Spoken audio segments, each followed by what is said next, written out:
तो नमस्कार फ्रेंड्स। तो आज के वीडियो में हम लोग स्टार्ट करेंगे साइंस क्लास 9 चैप्टर 7, ठीक है, जो कि गति है। इसका आंसर क्वेश्चन मतलब कि जितने भी एग्जाम में पूछे जाते हैं मैंने वही क्वेश्चन सबको कवर किए। तो तुम लोग पूरा वीडियो को देखो और आप लोग चाहे तो नोट्स बना सकते हो, ठीक है, या फिर मेरे टेलीग्राम चैनल पर ज्वाइन करके इसका नोट्स पा सकते हो। तो चलो स्टार्ट करते हैं बिना देरी के। तो देखो, सबसे पहला सवाल है हमारा। सबसे पहला क्वेश्चन है, एक वस्तु के द्वारा किसी दूरी तय की गई है कि ठीक है, यानी कि कुछ दूरी तय की गई है, क्या इसका विस्थापन शून्य हो सकता है?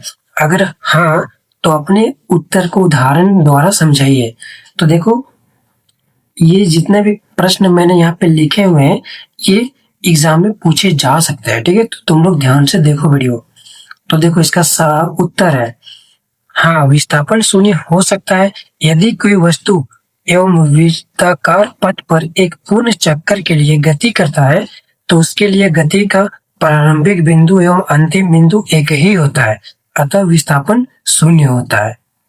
ठीक है, तो इसका उत्तर ये हो जाएगा, जो कि आप लोग चाहे तो नोट्स बना सकते हो, बहुत ही इंपॉर्टेंट है। ठीक है, अब देखते हैं हम लोग अगला प्रश्न। तो देखो, हमारा अगला प्रश्न क्या है, चाल और वेग में अंतर बताइए। चाल और वेग में अंतर बताइए, ठीक है। तो देखो, अंतर बता रहा हूं, इधर है चाल और इधर है वेग। तो सबसे पहला पॉइंट है, दूरी परिवर्तन की दर की चाल कहते हैं। दूरी जो परिवर्तन करता है उसके दर को हम लोग क्या कहेंगे, चाल कहेंगे। और वेग किसे कहेंगे, विस्थापन परिवर्तन की दर को वेग कहेंगे। जो विस्थापन में परिवर्तन होता है उसकी दर को हम लोग क्या कहेंगे, वेग। दूसरा पॉइंट है, चाल अदिश राशि है। ऐसा क्वेश्चन एग्जाम में पूछता है कि चाल सदिश है या अदिश, ठीक है।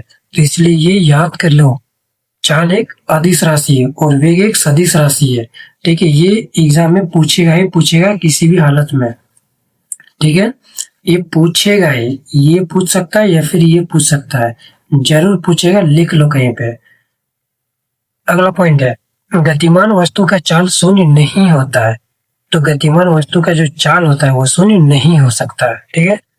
इस वेग का तीसरा पॉइंट है, गतिमान वस्तु का वेग शून्य हो सकता है और गतिमान वस्तु का जो वेग होता है वो शून्य हो सकता है लेकिन चाल का नहीं हो सकता। चौथा पॉइंट है, दूरी में परिवर्तन से चाल में परिवर्तन होता है। दूरी में जो परिवर्तन होता है वो चाल में क्या होता है, परिवर्तन। और चौथा पॉइंट है वेग का, वेग में परिवर्तन विस्थापन की मात्रा या दिशा परिवर्तन के कारण हो सकता है। यानी कि वेग में जो परिवर्तन या विस्थापन की मात्रा जो होता है दिशा में परिवर्तन के कारण हो सकता है, ठीक है। अगला प्रश्न की तरफ बढ़ते हैं हम लोग। तो देखो, अगला प्रश्न है, किसी अवस्था में किसी वस्तु के औसत वेग का परिमाण उसकी औसत चाल के बराबर होगा। देखते हैं इसका उत्तर क्या है। तो इसका उत्तर है, यदि वस्तु द्वारा चली गई दूरी एवं विस्थापन का परिमाण एक समान हो तो औसत वेग औसत चाल के बराबर होगा। इसका मतलब ये हुआ कि यदि वस्तु द्वारा मतलब कोई भी वस्तु जो चली गई, यानी कि दूरी और विस्थापन जो होता है वो एक समान दूरी तय कर ली तो उसका औसत वेग भी क्या होगा, औसत चाल के बराबर होगा। उम्मीद करता हूं आ गया होगा समझ में। अगला प्रश्न देखते हैं, क्वेश्चन नंबर 4। एक गाड़ी का ओडोमीटर क्या मापता है। तो एक गाड़ी का ओडोमीटर मीन्स, समझो, ओडोमीटर मीन्स होता है, जो आप लोग बाइक चलाते हो तो वहां पे एक स्पीड चलता है, ठीक है, और वहां पे एक ऐसे करके कुछ नंबर लिखा हुआ रहता है वहां पे, तो वही नंबर क्रॉस जाता है, ठीक है, 1 2 3 4 ऐसे करके, तो उसी को हम लोग बोलते हैं ओडोमीटर। ओडोमीटर क्या मापता है, ओडोमीटर स्वचालित वाहनों में वाहन की चाल एवं चली गई दूरी का मापता है, ठीक है। तो ये भी इंपॉर्टेंट है क्योंकि ओडोमीटर वाला क्वेश्चन पूछता है एग्जाम में, ठीक है। अब हम लोग अगला प्रश्न देखते हैं, जब वस्तु एक समान गति में होती है तब इसका मार्ग कैसा दिखाई पड़ता है। तो इसका उत्तर है, एक समान गति में चली गई वस्तु का पथ एक रेखा दिखाई देता है। यानी कि एक समान से मान लो कोई वस्तु जा रही है ऐसा है, ठीक है, एक समान से वस्तु जा रही है तो वो कैसे दिखा देगी? एक रेखा दिखा देगी, यानी कि एक ही रेखा में जा रही है तो एक रेखा दिखाई देगी। ठीक है, तो ये थोड़ा सा लॉजिक वाला क्वेश्चन था। अब हम लोग देखते हैं अगला प्रश्न। क्वेश्चन नंबर 6 है हमारा। ठीक है, तो क्वेश्चन नंबर 6 है, किसी वस्तु के एक समान व असमान गति के लिए समय दूरी ग्राफ की प्रकृति क्या होती है? तो इसका उत्तर है, समान गति के लिए ग्राफ का स्वरूप एक सरल रेखा में होती है, जबकि असमान गति के लिए यह वक्र रेखा में होता है।